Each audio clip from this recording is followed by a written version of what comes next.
Welcome to Secular Soup.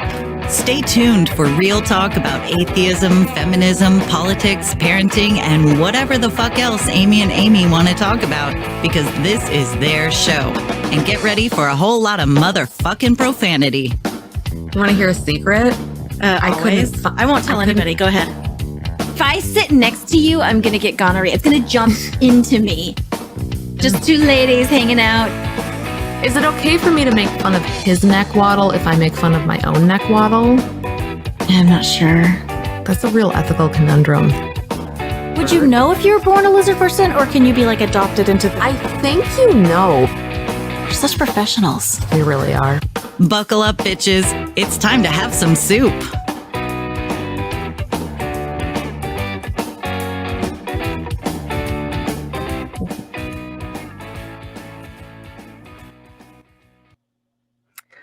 I'm Amy with a Y, otherwise known as the Mother of Dragons. I'm Amy with an I.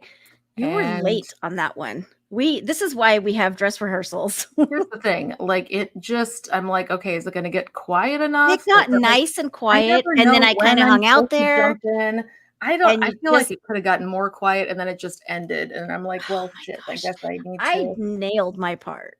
Here's what I feel like we should have done from the beginning is just recorded the song with a standard I'm Amy with a Y, and then once the music's completely gone, then we start talking for this time. Oh. But that's less fun than you. But it wouldn't have worked for all those times you weren't here. Very true. It would not have. So anyway, yeah, here we are, finally able to record. Yay. I'm the problem. It's me. Hi. It's me. I'm the problem. It's me.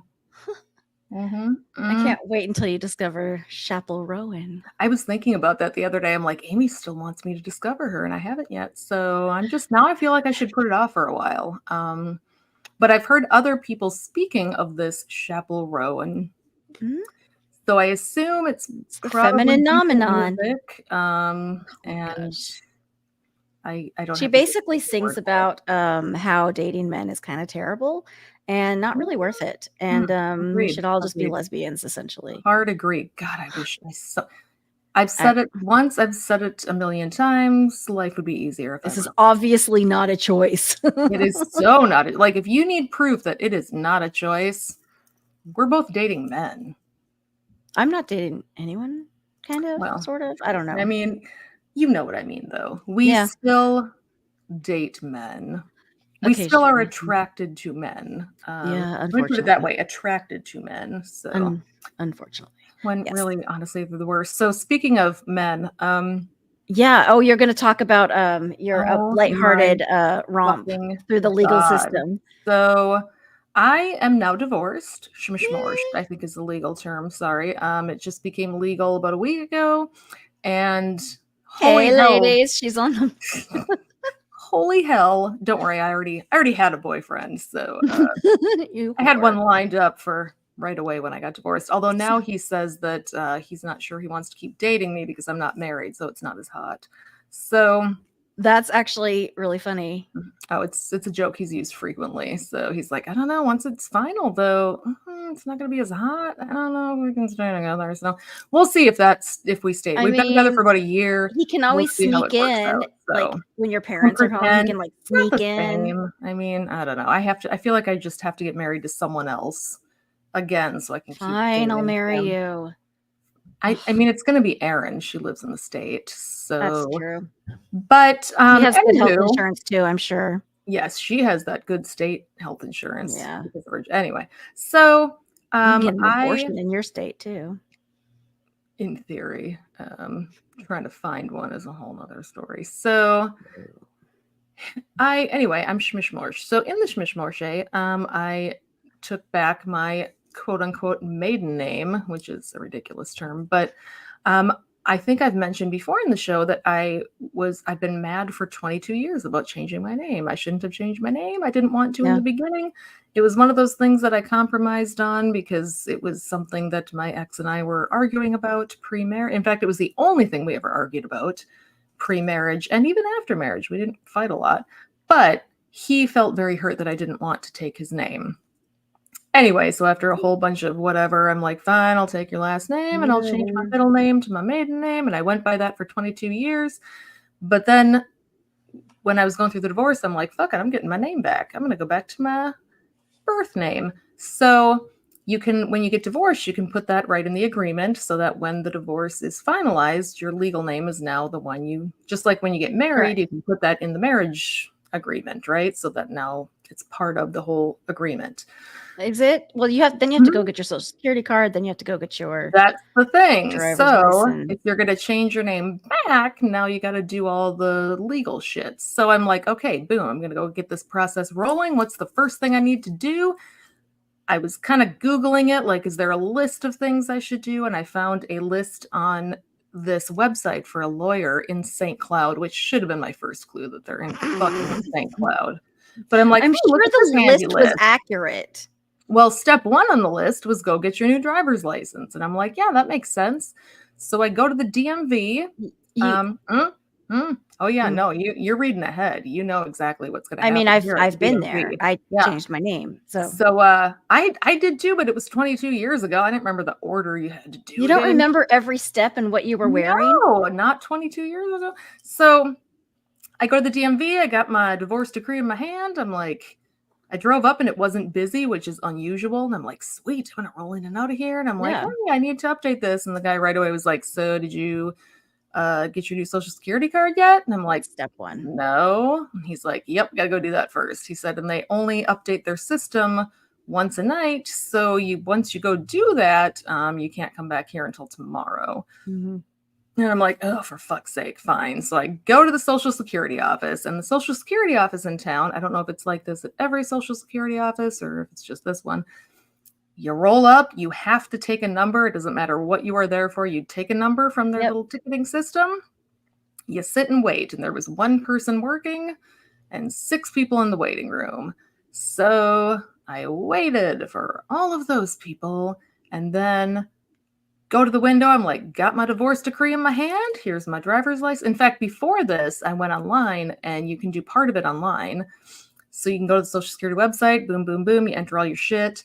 And they're like, cool, we got the process rolling, but you need to show up at a Social Security office within the next however many days, or else this won't be finalized. You need to bring your proof to you physically need to come to an office. So I'm like, okay. So I went to the office, whatever, waited through 6 people. Get to the thing, divorce decree in hand. Here's my driver's license. Here's my divorce. The guy's looking through it. He's like, yep, everything looks good. Name spelled correctly. There it is. And he's like, oh, well, wait. Did you change how you spelled Amy? No.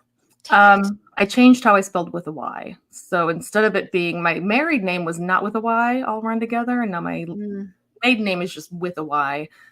It's a whole thing. So he was just about done, and then he's like, oh, wait, is this a certified copy of your divorce decree? And I'm like, sure. I doubt it. I'm like, this is the one they sent You're like, me? Let's just say it is. Yes, he's it like, is this now. Is the one they sent me. And he's like, yeah, no, you're going to have to go get it certified. He's like, I hate to tell you that, but oh, yeah. So he's like, yeah, the one they send you is almost never certified. So he's like, you're going to have to go to the court administrator's office downtown. Here's what I want you to do. Just bring this with, hand it to them, tell them I need this to be certified. They will do it for you. And then you bring that copy back here and we'll get this done. This was at 3:30 yesterday. The Social Security office closes at 4. Yeah. But it's a small town. So I'm like, I can do this. I can make it to the fucking court administrator. I'm getting this done. Drive to the court administrator's office. To get into that building, you have to go through a metal detector. They have to scan your shit like you're at an airport. You can't bring your cell phone in. You put things in the basket. Yep. And, yeah. So I did that. Walked down to the court administrator's office. Hey, I need a certified copy of this shit.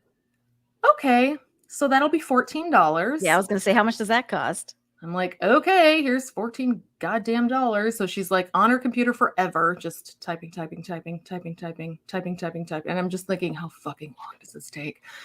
She starts printing it. It's a 38-page document. She starts printing it and it just stops in the middle. And she's like, so frustrating. I don't know why it stopped printing. And she's like looking at the computer. I'm like in my head thinking, just let me back there. I'll look at the fucking copier. I bet I can figure it out faster than you can. Like, just, I don't know. Is it out of paper? Is it like just Finally, she gets it rolling again. She gets it out. She goes to staple it. And then she goes, uh-oh, I don't think this is going to staple all the way through. And if it's more than one staple, it's not a certified copy. Don't they have the longer staples? I've worked in places where they have the longer staples. Right? So she's like, I got to go ask somebody. So she goes and asks. And the other lady's like, yeah, we have the bigger stapler. I think it's in the back. It's in the other room. And I'm listening to this whole thing. And she comes up. She's like, okay, we're going to get this taken care of. I got to print it again. Because she can't use the one she just stapled because it's got to have the original staple holes in it from the bigger stapler. The staples from the same staple holes. Nope. She had to print the whole 38-page document again. And then run it back to wherever the big ass, which I'm thinking, why don't you keep the big ass stapler right up front here where you keep the smaller stapler? I can't be the only person coming here to get a certified copy of my fucking divorce. And my divorce papers cannot be any bigger than anybody else's because it was the simplest divorce on the planet. Mine is like this thick. Yeah, no, mine was like plain Jane. Mine doesn't have a staple in it, though. It comes with a giant clamp on it. Yeah, no. So she finally gets that fucker stapled, stamps it with her certified copy. I literally ran out of the courthouse to my van, drive back to the Social Security office at 5 minutes to 4. Ran inside, took the fucking little ticket again, went and got... Anyway, so that part of it is now done. The Social Security part is done. So they're going to update it today. They're going to update it. Well, they updated it last night. The problem is I couldn't go back to the DMV today because now I work today, tomorrow, and the next day, and I can't get there during their open hours. So yeah, I'm hoping Friday I can go down and apply for the new driver's license. Nice. Which is just the start. Then I'm going to have to get a new insurance card. I'm going to have to get all this other oh my God. And this is something that anybody that has to change their name have to go through. And think about this. I also had therapy yesterday, which was actually kind of awesome. And I was talking to her about how really this punishes women for changing their, there's a whole nother level to, if you're trans and you change your name, what a fucking pain in the ass that is. But think about how many women change their name back after they get divorced.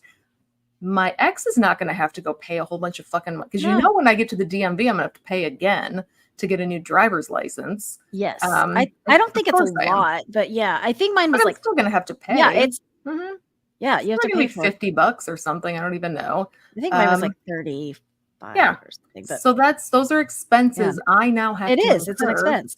Just to get my name back. And it's predominantly women that are changing their name back after they get divorced. So it feels, I know it's not intentionally, but it feels like a punishment for getting divorced. Well, I think changing your name is a punishment to get married. True. Oh, true. And I had to pay the first time when I got married. I had to go pay for all this shit when I got married. I put it off for a long time. And then he kept wearing me down. And finally I was like, oh, fine. And so I did it. And I didn't really want to. And so I just didn't change it back. Yeah. I honestly didn't change it back because it seems like kind of pointless at this point. Yeah. But I also don't really, I understand I don't really want his name, but I have children. And so I don't know. Yeah. I don't really know what name I would want. Yeah. To me, I mean, I always liked the name I was born with. I liked I liked everything about my name. I only changed it because he wanted me to. And my kids have his last name, which is fine. Not a problem. And my kids are older, fortunately. So it's not going to be, I feel like when your kids are younger, my kids do with taking them to the doctor and doing stuff. Yeah. And my kids are all older too. But yeah, it's, I had complicated now. It really is. Kids. So yeah. I wanted to talk about emotional abuse a little bit. Because last week, I had this discussion with a friend where she knows that her baby daddy is yelling at the children. But if you say something to the children, they don't realize that yelling is abuse. And so I was trying to figure out, if I was going to ask you, where do you think it becomes abuse? where do you think it becomes? Because I think yelling is violence. Like the way I was raised and my background, I feel like all yelling to me is violence. It shuts me right down. It triggers my fight or flight, or freeze. And so I was just talking about that last week, and I wanted to kind of get your opinion. I feel like there is definitely, if you were to talk to my wonderful therapist or somebody, they would have an exact definition for you of when it becomes exactly. abuse. Well, I want to talk to a layperson. So my layperson advice is, I think yelling is abusive, and I think so. It's emotionally abusive, and it's the way you are talking to the person too. You don't have to be yelling for it to be emotionally abusive at all. It's the words that you say. It's the way that you say them. Yeah, because there can be aggression calmly. Absolutely. And calm aggression sometimes is the scariest, honestly. Oh, for sure. Yeah. Because I feel like when people are yelling, a lot of times their emotions have gotten out of control, and it can be legit later on to be like, I lost my temper. I'm sorry. That's not an excuse. Happens. It does happen. And part of it, is maybe the frequency with which it happens. We all lose our temper. Or how out of control it gets. Right. And like, sorry, I stabbed you. My bad. And I say that every week. Whoopsie doodle. Friend, yeah.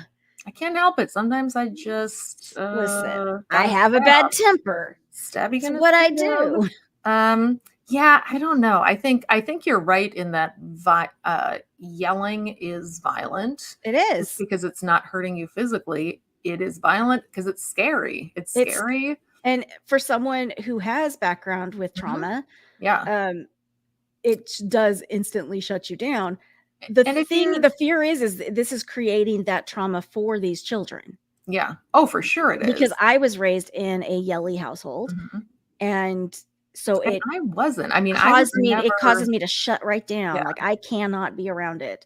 Well, and I was never raised. Somehow I end up being around it all the time. So because I feel like you gravitate to what you feel like I deserve. Normal. Not even what you feel like you deserve, although that's part of it, but like what was normalized for you as a kid. That was a normal relationship, is people yelling at each other.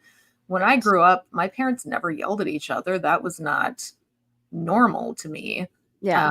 But I think one thing I'm learning, I guess, in my new relationship is if you are good at communicating in general, like if you're good at being able to tell the other person, hey, here's a problem I'm having. And if they are good at listening to you without defensiveness, you never get to the point of yelling at the other person. Exactly. Like you don't. Yelling is, I feel like, a frustration.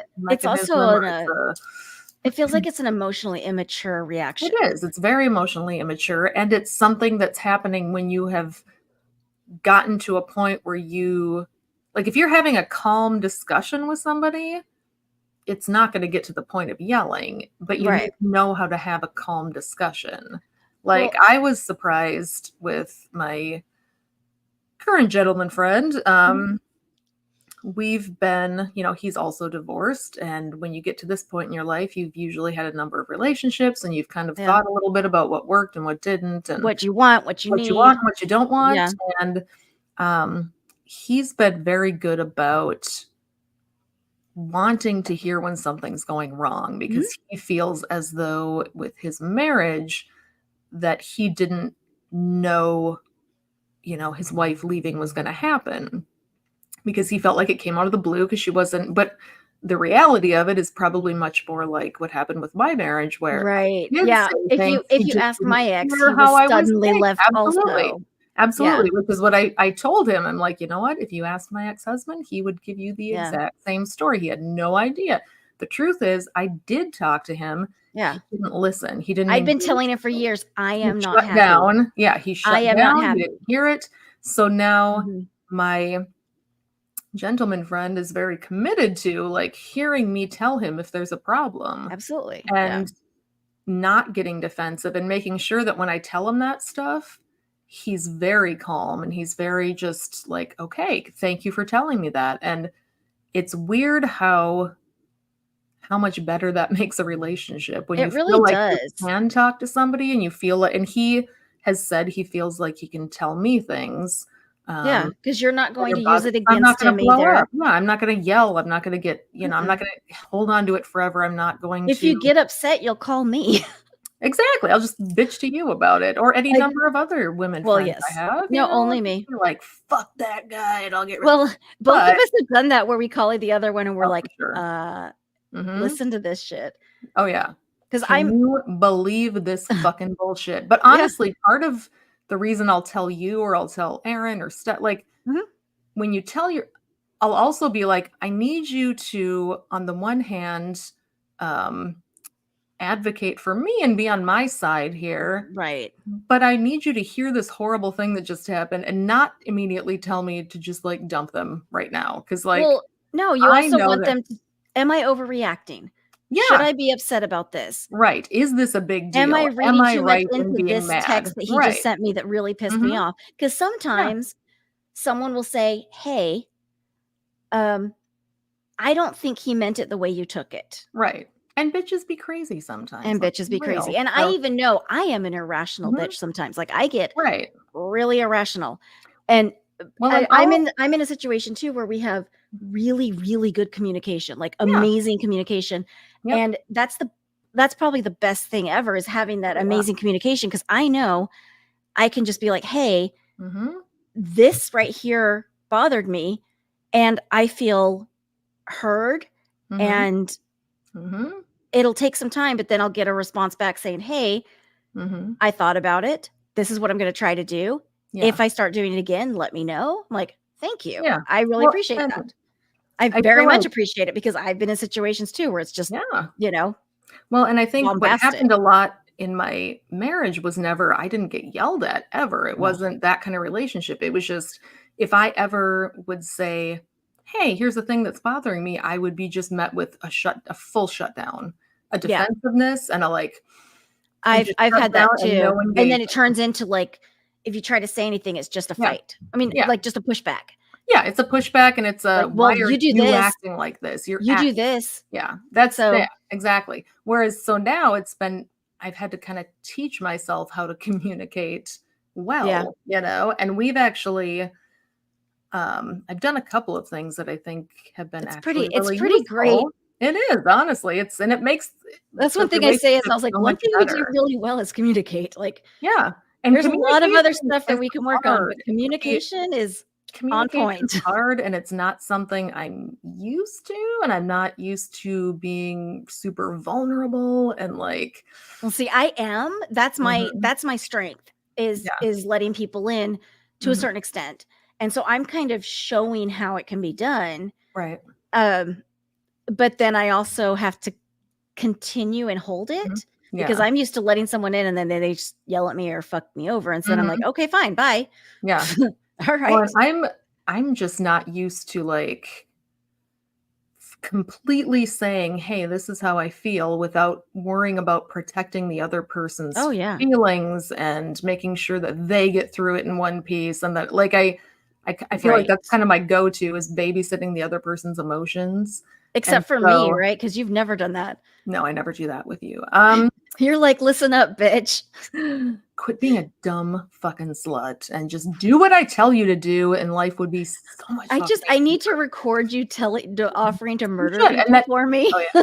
I have a recording of it. I'll just Well, send it yeah, to but you, that recording's so so bad of you. it really is, but I could just I'll make a clip, Do you want me and to then we murder him for can you you? can Oh murder my him for gosh, you. I'll yes. totally I love how in that clip, I'm like, "Do you want me to murder?" And you're like, "You always offer, and it's so nice." So I nice. appreciate it. So nice of you. Thank you. But But no. yeah. No, so what I was saying is there are 2 things I have done that may be Mhm. helpful to other people. They have been helpful to me personally.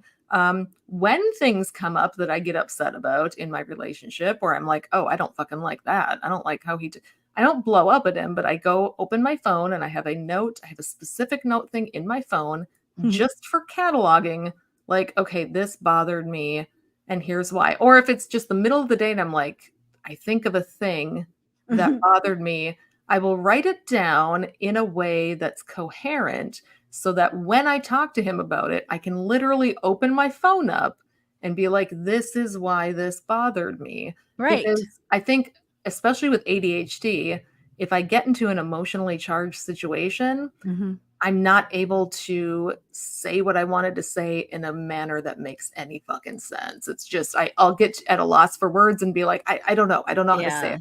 If I write it down ahead of time, I can literally just, I have read it from my phone to him and been like, I've done that too. Bothered me in this way. Yeah.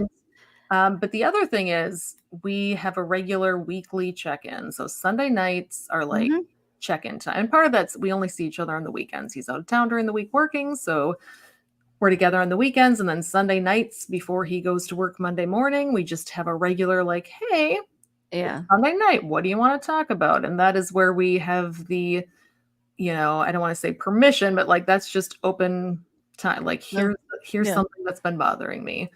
And we do check in with our bodies. How do you feel inside your body right now? Yeah. We don't even do that. It's just like, is there anything about the relationship that has been bothering you? Here's your chance to say it. Because otherwise what I do I will put shit off forever because I don't want to do it because it's uncomfortable. I don't want to say it. I don't want to make them feel bad. I don't want to, you know, but if we just have this scheduled time, this is when we say it, then I'm like, okay, yes, but if something comes up before that, obviously, then we will talk about it. Like without going into too much detail, there was one week where a couple of things that really pissed me off. And I remember that. Instead of freaking out, I wrote it all down, waited till I saw him. He walked through the door and was like, "Are you okay?" And I'm like, "Nope. Want to talk about it?" That's another rule that's another rule that I've established is do not text me important things. Yeah. I need to be told things to my face. And I need to have an in-person conversation for things that are really important. Yeah. Which is something that's scary because apparently I'm good at arguing in person is what I heard. And I was like, well, be better at defending yourself then. See, honestly, in a lot of ways, I prefer text communication. I do too. But if it's something important, I suppose it depends on what. I kind of need to be told to my face. Yeah. But then the other rule I established was I need things to not be written in like the heat of the moment. If you're super, super upset in some way, in one way or the other, maybe like write it out like you do, like write it out and then kind of sit on it. Yep. Because what was happening was a blow up in the middle of the night, like reaction, no sleep, you know, whatever, just like a blow up. Yeah. And I'd get these long texts and then I was like freaking out and sick about it. And then the next day it was sorry, I was tired. I was hungry. Yeah. I'm like, can you not? Yeah. So, I mean, so we're talking about emotional abuse, but we're kind of like broaching on other things. It's not I think it hits me harder because of that. Yeah. And I think I worry about me doing that, what he is doing, because it's possible. It's very possible. Here's my MO. I'm just real talk for a minute. And oh my God, this is just, please, Mom, don't be watching this. So she never does. I have some wine here. Your mother never does because she hates me. No, but my kids might watch it. So. My kids might watch it and then continue to get mad at me. Still think, well, they don't think I'm wondering. Anyway, so I like to drink at night now because I've turned into Amy with an I. I've become a bit of a wine fan. I don't like wine though. I'm allergic to Riesling. Love a Riesling. I have emotional support Riesling now. I have my emotional support whiskey. I know. I got the term from you.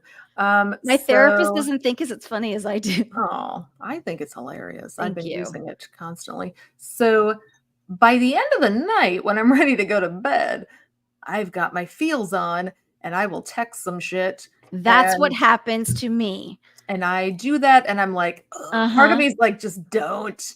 But I kind of want, but then I have my emotional support whiskey and I'm responding in kind and it's not pretty. And so we're getting better, but I'm like, okay, this has to be a step back. Yeah. And an assessment. Yeah. He's usually got his emotional support Coors Light. And so that's where the check-in with where are you at in your body right now? I'm like, frankly, I'm a little high, I'm a little Mhm. drunk, and I'm really pissed at you. Yeah. And I try to preface it usually with I'm pretty drunk. yeah, And here's the thing. and usually the response will be, why don't we talk about this in the morning? Yeah. And I'm like, okay, reasonable asshole, why don't we fight about it right now? Let's Yeah. go. There've been And a few drinking can definitely so yeah, that's I've gotten Oh. better at that, but there was a Mhm. period of time. And Well, I then think part of it's just that when you're drinking, for me anyway, I my cry. guard is so much more. I cry too, but my guard is let down, and I'm not a super emotional person normally. I don't Same. tap We're into my basically emotions. robots. Yeah. So when I've been drinking, then I'm like, oh, now I have the ability to feel these things, and my inhibition has been lowered. So now I can say them too, because I'm very Midwestern and don't like to talk about my feelings. So the alcohol helps with that immensely. And then I can just text to be like, send thing. And Same. he's pretty good about, especially in person, if I've been drinking and we're arguing about something, he's like, we're going to talk about this tomorrow. Yeah, that's literally the text I get is, Yeah. hey, I Let's can just talk about tell this that tomorrow. you're Yep. very upset Mhm. and possibly not sober. I'm Mhm. going to take a step back and we're going to talk about this in the morning. Yeah, And I which is get smart. really upset about that because course I you want do, to 'cause you're handle this drunk. right now. Drunk Amy wants to I'm let like, all the feels I'm out, gonna get in my and car and I'm gonna go Mhm. make this. No, can't. I'm Yeah, drinking. I So I know. don't. And then I Mhm. just Yeah, he and I have basically discussed we're how delightful. neither one of us, he or I, has a what you would call healthy relationship with alcohol. So at least it's not just me. And at least neither one of us is a No, violent drunk. it's just Um, me. oh no, he's also again, we've become regulars at the bar down the street. I do not feel cool about that, but that's what it I is. used to So, right during COVID, there was a mhm. bar I went to. There was that cowboy bar that I went to all the time. And it was super fun because there was had this big patio and alcohol kills COVID, I Mhm. assume. Listen, we learned that at Skepticon this year, so Yeah. Wait, no. You got COVID. I didn't. that's what I'm saying, and your theory was that I drank so much alcohol that Oh, it okay. killed So all you were the COVID exuding it. inside my body You're before it right. could get out, Okay, you're so right. You're right. You're right. yeah, mhm. I do need Anyway, another COVID shot, but yeah. Anyway, yeah. alcohol, we're both terrible drunks, is that what we're Um, actually, I've gotten a lot better, but yeah? Not me, I've gotten worse. Your fault, Amy. You turned me into sure. this. I didn't drink for like 22 fucking years. And then suddenly I'm doing a podcast with Amy with an I, and she's like, we should do drunk casts. And then I'm like, drinking can be fun. And then she convinces me to get divorced. And now here I am drinking because That's what your mom thinks. Your mom thinks that I convinced you to get yeah. divorced. I'm pretty sure my ex-husband thinks that too. So Really? That's awesome. I don't know if he thinks you specifically. He's pretty sure my friends talked me into it. By noticing you were unhappy and pointing it Mm. out. Yeah. No, because I looked at other friends getting divorced and went, that looks fun. I'm Oh, gonna because do you that. don't have any ideas of your own. Exactly. Yes, exactly. Yeah. I think I saw a divorced person on TV once and it gave me the idea. Exactly. It's like how sex works. That's how you become gay too, is you see gay people Exactly. kissing on TV and suddenly Oh my all God, you Amy. want is to be a lesbian or be gay. So this is only tangentially related. It's not even. It's just I just thought of it because I have ADHD and we're talking about LGBT shit and like whatever. Right. This fucking dude came into my store today. And we have this regular customer who is a delightful man, and he is flamboyantly gay, and he is a boomer. He's a gay boomer. I Goomer. love him. There you go. Loves Victorian furniture because of course he does. He's a delight. I really like him. He came in today with two Southern people who I can only assume were relatives, maybe. It was a couple, a man and a woman. And whatever, they were They're looking around the Southern. They could shop. be brother and sister and a couple. Could have been. So the sense I got from how they were all talking to each other was they were say in the either like South. he knows them, they were Yeah. relatives or friends or who the fuck knows. So they were looking around at stuff, and the the gentleman he was with was looking at I have these old campaign buttons, and one of them was Dukakis, Oh, yeah. whatever, 88. And he's like, what was Dukakis's first name? Was it Michael?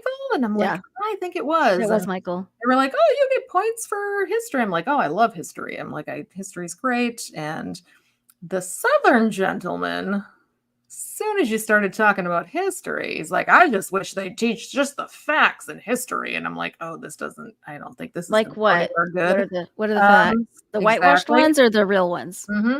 And so me, behind the counter, thinking, don't talk politics, don't talk politics, don't talk politics. I cannot talk politics at work. That's not good. It's going to lose me customers. Don't fucking talk about it.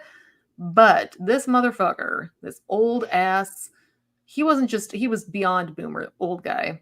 Oh, well, you know, where I come from in the South, he actually said, in the South where I come from, you know, we know all about that George Foreman. Was that guy's name? George Foreman? The guy? And I'm thinking, the barbecue grill guy? The boxer? And he's talking to, you know, the customer guy, the Minnesotan, who's like, oh yeah, the Minneapolis. I'm like, oh, you mean George Floyd? And he's like, yeah, George Floyd. We knew down in the South when he was in Texas, that man was a criminal. He was a criminal and he came up to Minnesota to evade the law. So all these people think that, you know, he's basically a national hero now, but we know in the South. Oh my God, no. Right? So I'm just like, fuck out of my store, sir. So I am now in a position where, oh my God. I'm like, how do I? So I'm like, okay, you know what? No, I'm not going to stay quiet. I'm going to use my privilege. I'm going to say something. Yep. I won't convince this man, but I'm going to be nice about it because I'm Minnesotan and we Tim Walls this shit. This is what we're going to do. So I was just like, yeah, well, I mean, sure. Like I've heard that, you know, he committed some crimes, but I guess I've never felt like, you know, the police should be able to murder people though. Even if they did commit crimes, like, so what crime think it's commit that deserves murder? But I don't think that it was right that he was killed just because he had committed. Well, I mean, yeah, you know, and of course this guy can't argue with that because how do you argue with that? Yes, police should kill you if you didn't argue. Maybe you shouldn't resist arrest if you don't want to get murdered. That's what he went right away. He was like, well, you know, he's like, you were probably, you know, you were raised with, you know, your parents probably taught you, you know, when you encounter the police, you know, you gotta cooperate, blah blah blah blah. And I said, well, I'm also not a black man. I know. I'm like, well, here's the thing. I'm like, I said I've had some, and I'm trying to play this whole conversation like I don't want to come across as the preachy liberal that he's going to tune out, right? I just want to come across as a normal folk, like I haven't thought too much about this, but here's I'm just a little lady. I don't know very much. So the tact I took was, I'm like, you know, I said, here's mister. Here's the interesting thing. I'm like, I said, I remember I had a conversation once with this woman who, she's like an acquaintance of mine and she's black and she has. Are you talking about Mandisa? I'm like, she has 2 sons. I said, and I have 2 sons. I'm like, and you know, my kids, I said, I guess it never occurred to me when they were growing up that I really had to talk to them about that. You know, I said, but she told me that she spent, you know, all of their time when they were kids worried. I said, and she drilled into their heads, when you see the cops, you cooperate, you do what because she was terrified that they would get killed. I said, and it was just kind of a shocker for me. It was a shock to me too. I've never had to worry about that with my kids. I said, it never entered my mind that my kids would, you know, that the cops would hurt them because the cops are, you know, good guy. And I tried, and the guy just was like, well, yeah, like you could tell he just maybe there was a little seed there that he thought about. I don't know. I've had those conversations with my dad and I know it seems to go anywhere. I thought at least I felt good that I didn't just say nothing. Exactly. You can't just be complicit and quiet, especially if it's your store. And hopefully the other people in the store at the time heard that conversation and maybe thought about it a little bit the way I did, where I wasn't trying to be like, well, what you need to know about, you know, white privilege. Let me talk about it. Right. I tried to be like, well, you know, I come from the same background where I didn't think about this. And then who knows? I don't know. Hopefully it got through. I don't know. Did he buy anything? Fuck no. At one point, he said something. He saw something that my mom, I'm sure, fucking put in there that said the Bible on it. He's like, "Oh, there's a word you don't ever say anymore, the Bible." And I'm thinking, oh, the man who's the gay man who's with him. I'm like, that poor fucking guy. I really hope these aren't his parents, because oh my god, they're so horrible. I've been introducing culture to my life. Mm-hmm. Floribama Shore came out with a 4th season. Did I tell you I watched that show? And do you know who got me hooked on that show? Was it me? My gentleman friend. It's such a great show. So I liked Jersey Shore, mm-hmm. but Floribama Shore has a certain it's good trashiness to it, and I'm not into the trashy shit like you. Like I love it. I don't get into the reality TV, but one day he was watching it. He's like, "You got to see this show," and we started watching it. And I'm like, I get it. I don't know if you've noticed, but they wear a lot of political stuff. I really haven't. Like I was watching. I just finished the last. Like I've watched all the episodes now, mm-hmm. but they'll be sitting around the pool and they'll be wearing Black Lives Matter shirts. They'll be wearing Pride shirts. There was this happened. This was during COVID, and there was literally a shirt that said "I can't breathe." Ooh. And these are white Southern people, white Southerners that are very like Southern partying. people. That's the whole show is them just being brainless. They're white. They're basically privileged white kids. Yeah, they're privileged white kids. Yeah. And so they will wear these shirts, and it is such a political statement. And this was during COVID when Black Lives mm-hmm. Matter was just starting, and it was a big movement. That was all in 2020. Yeah, they're wearing all of this stuff, and I'm sitting there going, this is Southern. And they even talked mm-hmm. about that. They were like, this is the new South. They talk about gay rights. Mm-hmm. They talk about all kinds of things. They talk about politics. Mm-hmm. I mean, they're like, oh yeah, I believe that. Oh yeah, I think that. And they,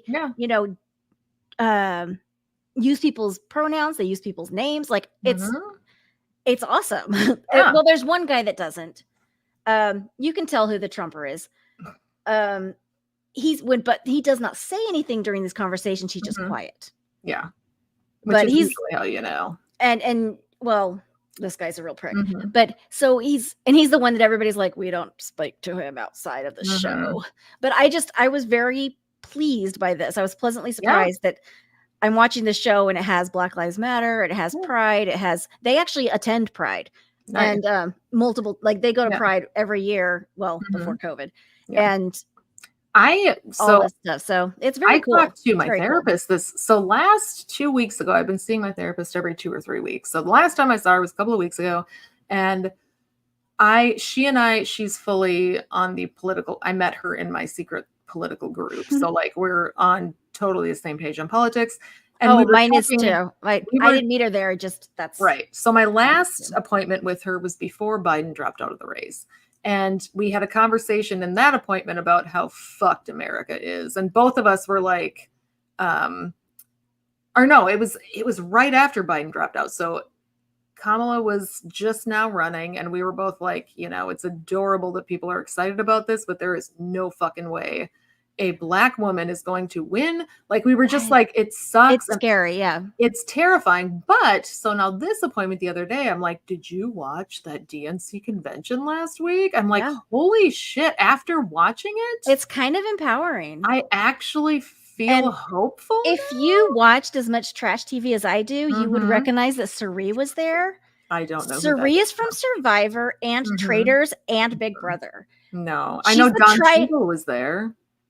I don't even know who that is. Oh my God. I know who Don Cheadle is. I'm just kidding. So no, Suri was there. She was also on Dropout, but you don't know any of these things. I don't but know she's like the trifecta of reality show royalty because she's like one of the seasoned vets of Survivor. She's been on Big Brother and she won Traitors. Oops, spoiler.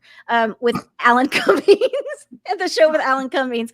But she's like amazing. And she was right front and center cheering on Kamala Harris. Yeah, no, I know Don Cheadle was there and Spike I was Lee like, was there. That's sweet. Lil Jon was there. I was actually I was joking with my roommate. I was like, they didn't just pull the one Black person that they found in the crowd and put him right behind him.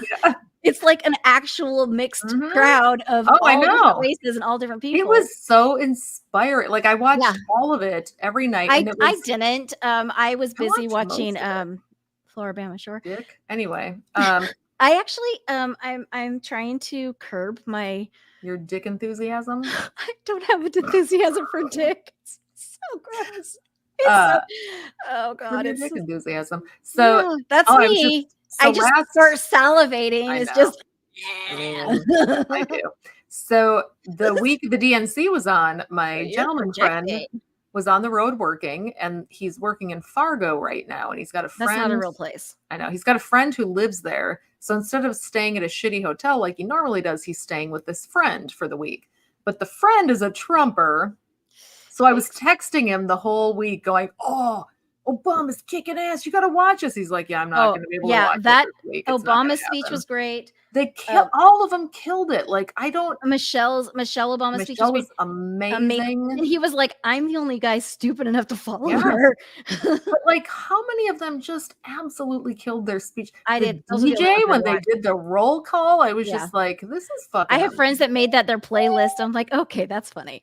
Yeah, so you may or may not know that our new VP candidate, Tim Walz, is my governor. So Minnesota produces yet another vice presidential candidate, because I guess what we do. My governor is not awesome. So mine. So here's the funny thing about mine. My governor thinks women's rights are icky. So Tim Walz is pretty awesome, obviously, but he's still a fucking politician. And it's anybody who kind of follows politics gets exactly what they're doing when they're calling him coach for everything. Coach Walz, he's Coach Walz. Like, okay, he hasn't been a coach in a long time. He is a great man, but here's what I remember the most. First of all, he's universally hated by the right wing in Minnesota. They fucking hate that dude. I'm sure. They hate him for a number of reasons, not just because he's a liberal, but specifically they hate him because they think he let Minneapolis burn when the George Floyd thing happened, that he's the one that let that happen. He could have dropped the hammer. Not the case. What was he supposed to do? Go out there and shoot people himself? Exactly. So they hate him for that. They hate him because he was the governor when COVID happened and he instituted some mask mandates. So they didn't fucking like that shit. And at one point, he made the mistake. He made admittedly a terrible verbal faux pas in some you've told me about this speech he was doing, where he said something to the effect of, everything outside of the Twin Cities metro area, like all of rural Minnesota, is basically just rocks and cows. So now there's a whole movement in Minnesota called the Rocks and Cows, and you'll see people with t-shirts that are like, Rocks and Cows proud, and they put signs in their yards, Rocks and fuck you, Tim Walz. It's stupid. But so when Tim Walz won the governorship several years ago, that race, there was a woman named Erin Murphy who was running for governor, and she was all set to be the first female governor, and she was a fucking powerhouse. She was a nurse. I went and saw, I was all aboard the Erin Murphy train. She could have been the governor. Yeah, that would have been amazing. She was the DFL endorsed candidate, but Tim Walz decided, no, I want to be the governor now. So he ran without the DFL endorsement and primaried her, and he won instead. And so I still have a chip on my shoulder about that shit, because that was a very political. Yeah, that's a very privileged white man move, honestly. Very. And he made her, if I remember. How have you not had a woman governor? I don't know. We even had Ann Richards. I know. And we're freaking Texas.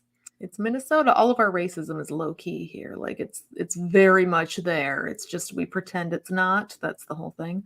But no, and forgive me if I'm remembering my history incorrectly, but I'm pretty sure that's the way it happened, because I was at the caucus and it was a whole. And Erin Murphy, now I think he made her some commissioner of something, or he gave her some position.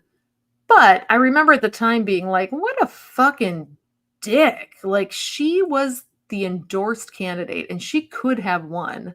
Yeah. But he was just like, nope, I think I can do it. And that's what politicians do, and he's been a good, he's done some great fucking things. And by all accounts, he's a great person, but he fucked over Erin Murphy, and I'm never, ever going to be happy about that. So whatever Coach Tim, we're all really excited about. I really like the stark difference between him and JD Vance. Oh my God, so much. I mean, he is genuine as far as he honestly, does wear this guy shirts, and I know we didn't fuck a couch, but it's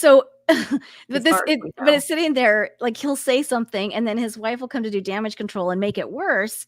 And he's just hey, I'm just a cool dude. I'm just nice. JD Vance is like the poster boy for, I don't have privilege. I grew up poor in Appalachia. And he didn't. Privilege isn't real. I grew up He didn't. I actually read about that. And he visited there a couple summers and then never spoke to that family again, even though he said that's where he's from. He literally never speaks to that family. He doesn't claim that family. He doesn't even talk to them. But then he's like, I'm from there. They're like, really? Okay, so I'm embarrassed to admit this, but what's with the couch fucking thing? All I know is I think it was something he mentioned in a book. What did he? I haven't. I believe he may or may not have fucked some couch cushions or something. I don't know. Maybe he's banned from Nebraska Furniture Mart or something. It's like when my child came out as pansexual, I banned him from the kitchen. Just kidding. Yeah. I was like, please don't fuck my pants. Steph just messaged me to bail on tonight, but I'm letting her know that tomorrow would work. Tomorrow would work fine. Okay. So I'm a bailer too, so I understand. Oh, I know. I do too. I never ever get mad at friends. Oh yeah, I was talking to a friend and she was like, this keeps happening to you. I was like, oh, Amy and I have been doing this to each other for 7 years. Yeah, no, I bail constantly. That's one thing I told, Steph would get nervous about, I'm like, listen, I will never get mad at a friend you don't even need to give me an excuse for bailing because I am the world's biggest bailer. Well, so I've literally told you I'm going to go lay down and go to, actually, you've told me that too. Oh, for sure. I'm tired. I actually might do that tonight. I have a dinner tonight, but I think I might, I don't know. I don't know what I'm going to do. I have so many things I should do tonight, but I might just drink wine and go to bed. I don't know. Sometimes you got to have downtime and. Well, so I haven't slept for the past 3 nights very well because, so I had this really awful period last week. You were there for the last one. Yay. They're not fun for me, but this one I didn't have a migraine. I just didn't feel well the whole week. And then when my hormones went back to normal, I just couldn't sleep. I was hot. I kept sweating. And then I just couldn't get comfortable. So it was so bad that the cats didn't want to snuggle me because I was head to toe sweating. Aww. And so, yeah, apparently they smacked me in the middle of the night. Because I would wake up and they were hitting me because I was sweaty and they didn't want to snuggle me and whatever. I think a better idea for this evening for me would be to keep drinking and text things to my gentleman friend. Before I do that, though, I want to, since the non-patrons didn't get to see, I want to grab my dragon and just show them because I'm the mother of dragons. So hold on a second. Yeah, do that. She has it out. She has her dragon out for the patron only portion. He's my little baby. This guy cuddles with me every night. Say hello. Say hello. Oh, Drogon. Look at him. He cuddled into me. This is Drogon, which, yes, is a Game of Thrones reference because I'm a nerd. Did you read the books? Fuck no. Drogon is the main dragon that Khaleesi rides, which is why I named him that, because I want to be the mother of dragons. But every single night, I wrap him up in a little towel, and I put him on my chest, and he falls asleep. And I just pet his back, and I go, my baby, you're my little baby. So if you're 40-something and you miss having a baby around, but you don't want the responsibility of a baby. Of like a cat. Or a real pet. I don't want a litter box up with this bitch. I don't want a dog. I don't want any. I only feed him every other day. He can stay in that enclosure all day and night and be fine. But at night, I can get him out and I can put him on my chest and I can go, oh, you're such a good little baby. And it makes me happy. So highly recommend Bearded Dragons. He's not a baby. He'll get bigger. He comes to work with me and snuggles. He'll ride around on my shoulder. I can't get him to breathe fire yet. So if anybody has any good tips on how to get your bearded dragon to start breathing fire on your enemies, I would fully appreciate it. But one thing I did was I actually pulled up our Patreon manager to see if people still patronize us, and it turns out they do. That's amazing. I love all our patrons. Which I love that they all forgot to stop paying us, because that's pretty kick-ass. So yes, Drogon, I know you're okay. Yeah, he's close. He's just, look at this cute little baby. So I was going to read our patrons because we haven't done that in a while. And we have not. This is true. Love. So I was just in shock that we have any. Anyway, so I'm just going to go down the row here. We still have $10 a month patrons. I'm in shock by this. We've got Jason Brooks, Wendy O'Connor, Nathan, who we saw at Skepticon. We did. And Nathan is, yes. I talked to him a little bit as social as both of us are in person, which is not very social. Yeah. And he is delightful. Yeah, he's Nathan super nice. A delightful person. I am very quiet in person, and people are kind of surprised by that, I think. But I'm not. We sat next to each other quietly and then occasionally like grunted words at each other, which is my communication style. It's my language, actually. I'm very social in real life, but because I'm so social, there's usually 25 different people I'm trying to talk to at once, and I always feel bad because then people get ignored because I'm like, but I have 25 other. Well, and you're fine with me because I'm just going to go sit down, and I am totally fine. Exactly. You're like, I'm going to plant Amy here. She's got her whiskey. She's got her juice box. She's got her. She's good. Just go talk to her. Good. She's got her weed gummies. She's good. She's good. Fine. Just she's got her people. She's sexting. We're good. Oh, Drogon, you're delightful. Okay, so go ahead. Let's see. Who else do we have? Oh, we also have. I'm going to save them for the last. Think of a number while I'm reading the rest of them. 176. So we've got Devil's Chili, $7 a month. Those, well, it's $6.66 a month, but Patreon rounds it up because it's dumb. Debbie Williams, Freethinker 215, Love in the Left Lane, Lois Green Hernandez. So we Debbie also Williams is amazing. They're all amazing. Yes, Lois and Maddie were both at Skepticon. Natalie, Paul. Okay, those are the $7. And I don't know if you know this, but Maddie gives the best hugs. Maddie does give really good hugs. I mean, however, Ursa gives great hugs, but then Maddie. I was going to say, have you had? I was about to say, Callie, have you had an Ursa hug? I have, but this year I didn't. So Maddie, Maddie is still a pretty good hug. Yeah, Maddie's a good hug. So let's see. Then we got our beef noodle. The only person hanging out at beef noodle is Sana from Finland. And then $2. We got Caroline, Katie, and Kimberly. I love how those all start with the cuss sound. And then our tomato soup level, we've got Heather, Randall, Yesh, and Cowbell Dell, who is expecting a tiny actual baby. I love saying there's a baby in the Dell. There's a baby in the Dell. There's a baby at the which is why we did not see them at Skepticon, because growing a human is hard. It is, but it's a lot of work. It was not the same without them. The past 2 years in a row, Dell has given me a come to Jesus moment. Like the past 2 years running, Dell has sat me down and been like, what the fuck is wrong with you? You need to get your shit together. And I didn't get to have one of those this year. I guess I babysat drunk Amy though. True. I guess I didn't need a come to Jesus. I got a come to Jesus moment with Rich. Did you? Yeah. Were you giving him a come to Jesus, or he was giving you? Oh, I need to apparently stop eating things I'm allergic to. What? Lame. That's what I feel. I was like, I don't feel like you're my dad, so I'm gonna. Tell him to fuck off. My tongue just gets a little swollen and itchy. And he was like, oh my God, you are going to die. I'm like, I made the mistake of texting him in the middle of the night once to tell him a bad thing I had done. Why and would you do that? Instead of him being like what you would do, and go, no, you're delightful. Why? He was like, what the fuck is wrong with you? That was terrible. You shouldn't have done that. And I'm like, I literally had this friend that messaged me the other day, and I was like, no, you're clearly not the bitch here. And she was like, I knew I texted the right bitch. I'm like, hell yeah, you did. Mm-hmm. Yeah, sometimes you know which friends to message where you're like, I either need someone to back me up. I will also yell at you though. Or yes, sometimes you need someone to be like, but here's the way which is why I love Dell being there too, because Dell's with love, just 100% like, encourage behavior too, though. Will encourage, but is like, listen, I love you, and you are better than this. And with but Rich, you're like, more just like being terrible.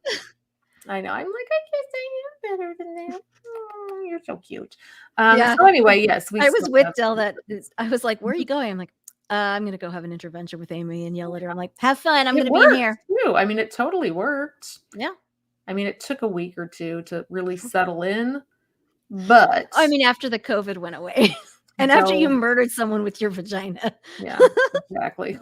Oh my God, I got a notice on Facebook. You know, it's like not kill somebody else. No, I didn't kill somebody, but you know how it's like so and so. It's that guy. It was his birthday, and when I saw that, I'm like, shit. That means that's also the day he died, because he died on his fucking birthday. And I saw that, and I'm like, oh. Yeah, for the listeners out there, she didn't actually kill anybody. I didn't actually kill anybody. She just saw him right before his birthday, and then he died. And I was like, "Did you kill him?" And I thought maybe I killed him from my COVID, but it was just unrelated. It was unrelated. He was a mobster. He was also a nice guy, and he, you know, Well, I've seen Pirates of the Caribbean. I'm a pirate and a nice guy. He's a mobster and a nice guy. Oh goodness, Drogon wants to crawl now. I just know that I am not going to date somebody that has been shot more than once, or has like stories of being stabbed. Listen, it's well established that I really have a thing for the masculine, toxically male dudes. It's the lizard brain. You get it. I don't actually. Lizard brain. It makes me feel like a bad feminist, but I can't. I really get into it. Anyway, so we've been talking long enough, and I need to go procure some food somehow. So thank you, patrons. Awesome. It's been nice talking to you, and we'll talk again next time. Bye. Bye. Say bye-bye, Drogon. He can't talk. He's literally a lizard. He's on my computer. Okay, bye. Thanks to all of you motherfuckers who put up with the Amieys droning on week after week. If you enjoy their delightful bitchcraft, please follow them on all of the social medias and send them all of your money on Patreon or PayPal. You can find them on these platforms by using the Google machine. It's not hard. If you want to bitch with other fans about the show, join the Secret Soup Talk Facebook group.